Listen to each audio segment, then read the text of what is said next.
दिनांक 13 ऑगस्ट रोजी हरियाणा येथून खाद्यतेलाच्या टँकरमधून अवैध दारूची वाहतूक धुळे मार्गे गुजरात येथे होणार आहे याबाबत गोपनीय माहिती मिळाली होती.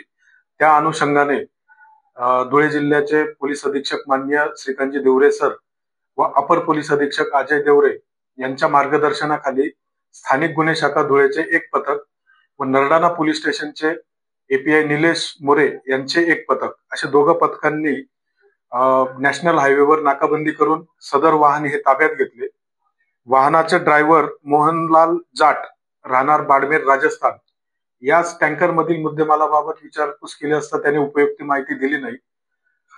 पंचांसमक्ष टँकरची पाहणी केली असता टँकरमध्ये एकूण अतिशय गोपनीयरित्या आतमध्ये 6 कप्पे तयार करण्यात आलेले होते. त्या 6 कप्प्यांपैकी 4 कप्प्यांमध्ये विदेशी दारूचे बॉक्स, त्यामध्ये ऑल सीझन रेअर कलेक्शनचे 295 box, Royal Challenge premium gold विस्कीचे 70 बॉक्स, रॉयल स्टॅग क्लासिक विस्कीचे 35 असे एकूण 400 बॉक्स अवैध दारू मिळून आलेली आहे.